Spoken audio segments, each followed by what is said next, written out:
Welcome boys and girls, Christine here with a discussion about Tyrion and Alarielle in Total War Warhammer 3 Immortal Empires and what I hope Creative Assembly does tackle with the High Elves, assuming that they are going to be the third race as part of Tides of Torment. Most likely they are going to be the third race. The third Legendary Lord is going to be Aislinn, or however you pronounce his name. But let's take a look at Tyrion. And let's take a look at Alarielle and what could be improved in their respective campaigns. There's quite a few things, and some of these things do touch on issues that do plague the High Elves. For instance, their unit roster situation where a lot of the fun and cool stuff to use is locked behind very high tiers, and by the time you get it, you're in a situation in your campaign where you're pretty much unstoppable. You've effectively won your campaign even if you haven't reached 60 settlements, basically. Just worth pointing out, yes, you might not technically achieve the victory condition, but with High Elves, especially because of the way they work right now, once you get past a certain point, you're not losing the campaign. You're not even coming close to losing that campaign. So when we look at Tyrion, what do we see? We see an extremely powerful Legendary Lord. He gets a local recruitment duration of -1 turn for infantry and cavalry units. This is very powerful because it allows you to recruit units faster. He gets diplomatic relations with High Elves and construction time -50% for Shrine of Cain. But really that -50% construction time is offset by the fact that the climate over here at Nagaroth is uninhabitable. Maybe it shouldn't be uninhabitable for Tyrion.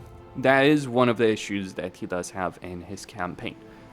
But faction effects, while they're not really the greatest, and I think that's one of the things that Creative Assembly should do. Give Tyrion interesting faction effects, as opposed to just like, oh, you get a couple of benefits. No, give him a unique mechanic in the same way that CA did for Karl Franz and Balthazar Gelt. That was one of the highlights from my perspective with Thrones of Decay.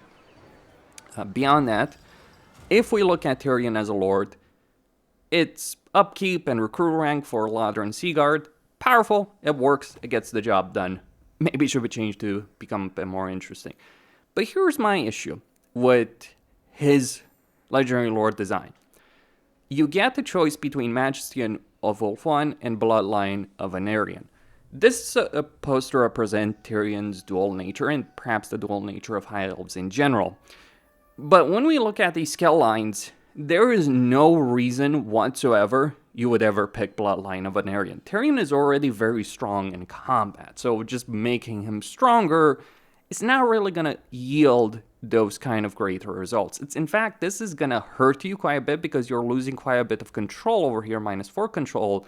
And given the way High Elves work, this is literally a nerf. Like, you don't want to nerf yourself for this. Like, yes, it might improve him, but it's going to come at a significant cost for your empire, and it's just better to have a better empire, especially when you consider Majesty of Ulthuan, which is 1 control in all provinces, 30% income from all buildings in a local province, extra diplomatic relations with High Elves, which is even more power because it makes it easier to confederate other High Elves, in particular Legendary Lords. Global recruitment duration of -1 turn, +2 global recruitment capacity, recruitment cost -10%, upkeep 10% to all armies, and -10 corruption in a local province. This skill line, while the first skill is not really that great, but this skill line is substantially better than Bloodline of Anarion. Without a doubt. In every single way that's possible. So I think while some skill lines that have these kind of choices can be good because they can reward different playstyles, it just doesn't work out in Tyrion's way. What I think they should do instead is have this dual nature of Tyrion represented through a unique faction mechanic. Like have him either going down a heroism path or a villainous path, kind of how he did in the End Times. I do hate to bring up the End Times, but it did have an interesting aspect with the High Elves and Dark Elves, that civil war in both factions. Morathi siding with Tyrion against Malekith having Emmerich, Teclis, and even eventually Alifanar siding with him. I think that's one of the reasons I would have wanted them to do Dark Elves and High Elves, because it could have created that kind of conflict in a campaign for the Phoenix Throne. For those of you that don't know, during the end times, Finnebar dies after he discovers that basically the line of Phoenix Kings is illegitimate and Malekith is the true heir of, or the rightful ruler, the chosen of Asuryan. And that sets off a whole chain of events. And I think they could have represented that in a kind of civil war way. They could have taken a page as well from Three Kingdoms and allowed characters from one faction to move to another. That does happen in Three Kingdoms. So you could have potentially, gain Teclis if you're playing Malekith as an example, or you could gain Morathi if you're playing Tyrion. I know. Ridiculous, undeniably so, but it would be an interesting thing. Either way, I think Tyrion should have a unique mechanic and a better skill line, or maybe better choices for that skill line. Then you have all these dedications, and the dedication issue in general is a problem with High Elves because you look at these benefits. Most of these are not worth it. Getting leadership for certain units that already have very freaking high leadership is pretty pointless. Oh yes, I really need 5 leadership for Phoenix Guard units, which have a 90 leadership by default. And that's before you consider certain other skill lines that already improved leadership as well. So it's pretty pointless. Oh, leadership for Dragon Princes, leadership for Lore Masters, versus Dedication of Isha, which gives you upkeep, casualty replenishment, and leadership for units that actually can use it to a certain extent. To a certain extent, I emphasize, like High Elven leadership is already very freaking high. So it's not really that important anyway. Or really, the dedication to Hukon, who gives you 5% campaign movement range in a situation where High Elves don't have a hero that increases campaign movement range. I think the way dedications work in general for High Elves could be better. And a final note on the subject of Tyrion. Beyond, High Elven issues with structures, with research, with hero capacity, one of the problems is his victory conditions. His short campaign victory conditions, they're sensical in the sense of what you're aiming to achieve, but they shouldn't be short campaign victory conditions.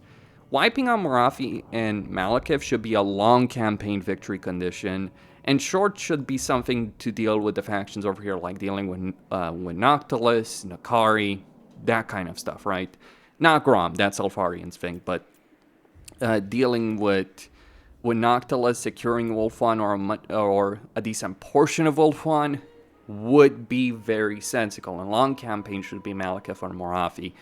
Because of the way that hero capacity works for High Elves, Tyrion does suffer quite a bit because he's going to be missing out that hero capacity far more than other High Elves, unless you abuse certain mechanics, like, Administrator Archmages in a campaign in order to get to high-level settlements very, very quickly. But even in that perspective, Tyrion actually has one of the worst campaigns from the perspective of abusing Administrator Archmages because he's lacking growth, and he's lacking the kind of hero capacity to really make it work.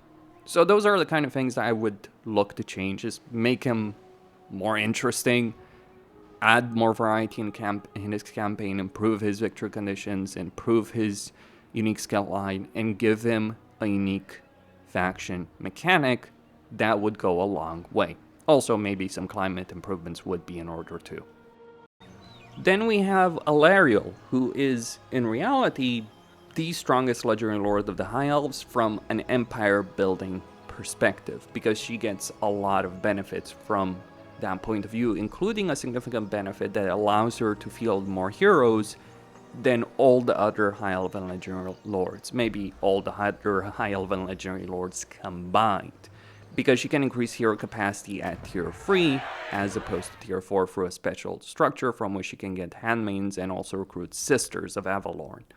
That's good, that's powerful, and she does get unique units through this building chain, though they can only be recruited in Avalorn. I understand Creative Assembly's perspective on this. I would prefer if these units could be recruited anywhere, but you would have to keep control of Avalorn to be able to recruit them. Kind of like how Skarsnik needs to maintain control of Karakay Peaks to recruit greenskin units after Omens of Destruction. That would be a better system than just having these units exclusive to a landmark. And speaking about landmarks, a lot of these landmarks in Wolf 1 they're just very high level and annoyingly so, and the kind of benefits they provide, it's not really that great. So I think either they should be better, or lower tier, or high elves need the better situation of growth. Though the problem with high elves isn't so much their growth. They can get a good amount of growth. The problem is the way their economy structures, etc. work. With Alarielle, you do gain bonuses in Wolf 1 if all of it is held by the high elves. But that's pretty frustrating because you immediately go from a positive to a negative if even a single region is controlled by someone else. And also, starting your campaign with minus 12% income and 18% construction costs is not a really great fucking situation in any campaign. It really makes a campaign unappealing from the very get-go. And that's kind of one of the problems with Alarielle. Her campaign is part of one of the least popular DLCs for Total War Warhammer. And that's one of the reasons they should improve it, because people just don't care about Queen and the Crown as a DLC. And most are going to get it for other things, but not the campaigns themselves, because of the kind of frustration. Well, Hellbrand, I think, is actually much better than people give her credit for, but yeah, Alarielle is just not really appealing to a lot of people. She doesn't have unique faction mechanics. She gets an influence benefit with Intrigue at Court, which you don't care about because it's better to save up all your influence for lords and heroes, even if you're using the load save character system. Intrigue at Court is just such a weak system that could be improved better. Maybe it should be exclusive to Alarielle in the same way that Karl Franz has a unique mechanic with regards to diplomacy. Maybe it should be unique to Alarielle. And the way the influence works for high elves should be changed in general. Outside of that, you do get the Invocation of Lalif, better invocations, like you get greater Invocation of Isha, which gives you regeneration for Dryads. Invocations themselves should be changed. The cooldown is too long on many of these. Like 40 turns for an invocation. Sure, it lasts 10 turns, but 40 turns, you're only going to use this twice at most in a campaign. Regardless, it's only going to matter 2 times or only 1 time during the course of a campaign, because after you use it 1 time, again, you'll reach a dominant position in your campaign. If you have any understanding of how to play the game properly, that is. Outside of that, Alarielle's uniqueness is the whole Mortal World's Peril. And this system, the way this works is if territories she have a high level of corruption, she gains combat benefits, but at certain costs. If there's all corruption, she gets control, minus corruption, leadership, power size. This doesn't work given the way corruption works in Warhammer 3.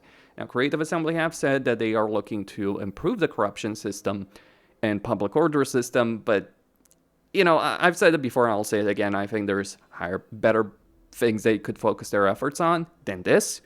We'll see what happens with 6.2.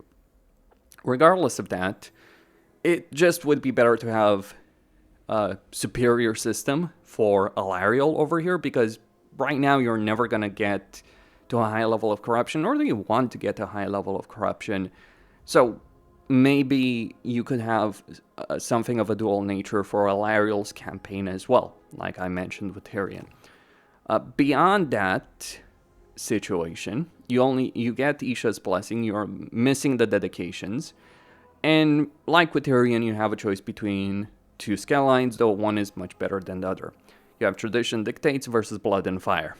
Like, at least Tyrion's skill line can give him genuine combat benefits. Blood and Fire is genuinely screwing yourself over because of what you're missing. Yes, you get some casualty replenishment, you don't need it as Alarielle because you have a lot of casualty replenishment heroes. You get armor for Forest Spirits, not really, it's useful but not really important. Compared to Tradition Dictates 2 control in all provinces. Control equal growth equal money too. Construction costs, diplomatic relations with high elves, handmaiden capacity and recruitment in all provinces plus your recruit rank. This skill is one of the best skills in the freaking game, because handmaidens are extremely powerful. Then local recruitment duration -1 turn for Sisters of Avalorn unit, which allows you to recruit them in a single turn in any province. these two skills right here make it so Blood and Fire is completely useless. Even if it was better as a skill, you would still be missing out on a lot with Servant of, by not having Servant of Isha and Spiritual Defender. As well as the fact that her magic skill line is not really the best. Her items, not really phenomenal, so I think she could use better items. She could use better magic in her campaign. Like, it's the Mazmuni effect, like the magic skill line she has is just really lacking.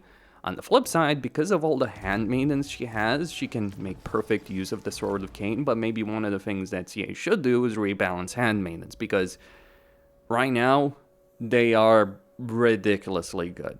Having a hero with 2 diplomatic relations that you can stack, and you can increase capacity at tier 3 only in Alarielle's campaign, give you 1 influence per turn, 1 control in all provinces that stacks, and then having heroes that can also get certain ridiculous traits that give you an insane level of growth is just ridiculously broken. That's part of the problem with the influence system, the way it works right now. But yeah, Alarielle, you could argue that she needs some nerfs. I just think her campaign needs to be more interesting.